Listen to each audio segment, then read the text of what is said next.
here. Today I'd like to talk about blame. That's right, blame, or as it's referred to often in relationships, the blame game. The game so many couples opt to play instead of letting things go. We were on a break! Fueled by the need to overcome injustice, prove fault, and be right, we join together with our partners to play the blame game. Wonder if there's a cool anagram for the word blame. I mean, I'm sure there is, but I bet we can make one up for ourselves. How's about babies like all merriment equally? Nah, that doesn't really fit the theme. Boys love all marital excitement? Okay, no. Boasting loudly about male elections. Gross. Oh, get your mind out of the gutter. Wait, okay, I got one. Being lazy about mental energy. See, I told you we could do it. Not that it really matters, and that's my point. We waste a lot of mental and emotional energy on playing the blame game, and 9 times out of 10, no matter what we do, we end up losing. Okay, maybe 99 times out of 100, but you get my point. I believe the blame game is a waste of time when you're in a relationship with an irrational person. If you're in a relationship with a rational person, then there's at least a possibility that whichever of you is responsible will accept the blame and take the responsibility. After all, that's the point of the blame game, to assign responsibility. It's your fault. They're the ones to blame. No, it's your fault. Mom's to blame. It's her fault. Not my fault. Blame the kids. That is his fault. And on and on. Like a nightmarish game of hot potato, we deftly and intelligently bob and weave, dodge and redirect, attempting to avoid blame and toss it into the hands of our opponents. But here's something to consider. The act of assigning responsibility could also be put another way. For example, when we give someone credit for their achievement, we're also assigning responsibility. But when we give credit, there's no need for them to do anything because it's clearly their responsibility and they know that, so no problem. You smell terrific.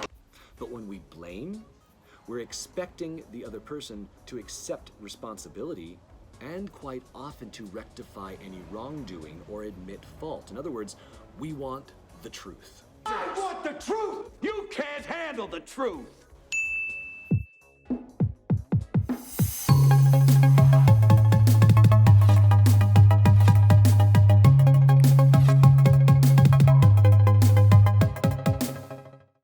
Now, if you're playing every couple's favorite time-wasting game, and both of you have proven yourselves to be rational adults, willing to admit their mistakes when appropriate, then off you go and best of luck to you.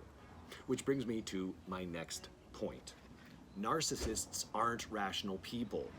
There's a long list of things that narcissists are: entitled, two-faced, manipulative, irresponsible, arrogant, unreliable, emotionally unavailable, superior, and the list goes on. But anyone who has dealt with a narcissist knows they are not rational, which means playing the blame game with them is pointless. Pointless? It's a complete waste of time. It's I'm rubber and you're glue with an emotionally unstable killer gorilla. Seriously, not advisable. But wait, Chris, you might be saying, I play the blame game too, and I can be unwilling to accept responsibility. Does that mean I am also a narcissist? Potentially, if you never ever admit your mistakes. But let's assume that that's not true. Also, it's a pretty solid test that the act of asking yourself if you are a narcissist more often than not, shows that you're not, because narcissists have a chronic aversion to self-reflection. It's not a perfect test, but if you can admit you're wrong without adding a but afterwards, you can probably stop worrying that you're the problem. Now, I'll ask you to consider for yourselves how many times you've won the blame game with your narcissistic partner. I know I never did, and even if I thought I did, she made me pay for it with all the other abusive tools in the narcissist's handbag. So, at least for me, even when I won, I still lost. And since using the same strategy over and over and expecting a different outcome is the mark of a fool, it might be time to consider an alternative strategy, like getting out of your relationship. Or if you've already left, focus on letting go instead of investing more energy being proven right. Remember our acronym, being lazy about mental energy. Don't waste your energy. Stop thinking in terms of blame and think in terms of responsibility. Who is responsible for your happiness? Who's responsible for your choices? If we leave it in terms of blame, then we feel as if we've been scolded or forced into something. It's not about blame in the end. It's about you accepting the responsibility for your life and not expecting anyone else to be responsible for your happiness. After all, expectations can often lead to disappointment.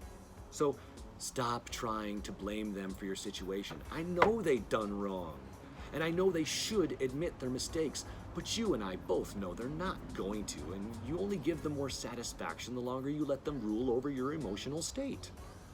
Leave them to be responsible for their own happiness and let them go. Now, I feel I should point out an exception to this whole thing. If you are in a relationship with a rational female partner, there will be a certain period of time each month when that rationality takes a vacation.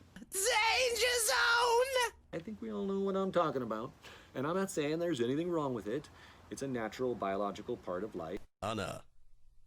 Lana. What?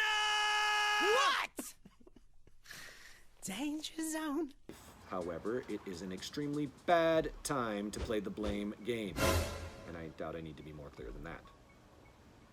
PMS is not to be trifled with. That's my point. Hey, that's another anagram, isn't it? I wonder if we can improve on that one just for fun. Okay, hold on. Preventing marital slaughter. Too bloody. Jeez, I'm swimming in dangerous waters now, aren't I? Hey, phrase it! How's about picture me single? Nah, that's not right. Penis meets Satan? Phrasing. Boom! Inappropriate. Definitely not. Okay, wait. Planned monthly survival. Figure out when it is, mark it on your calendar, and then just do your best to keep your head down. It's only temporary after all. Anyway, those are my thoughts on the topic of blame. I'd love to hear your thoughts too, guys. And if you believe you've ever really won a round of the blame game with a narcissist, please share it with us. After all, nobody knows everything, especially me. But I am always interested to learn something new. So take care, guys. Thanks for watching. Stay strong. If there's a topic you would like me to cover, feel free to private message me. Otherwise, I'll just keep coming up with crap that seems relevant. I'm Chris Gritty, and I'll see you next time. Mahalo and sayonara.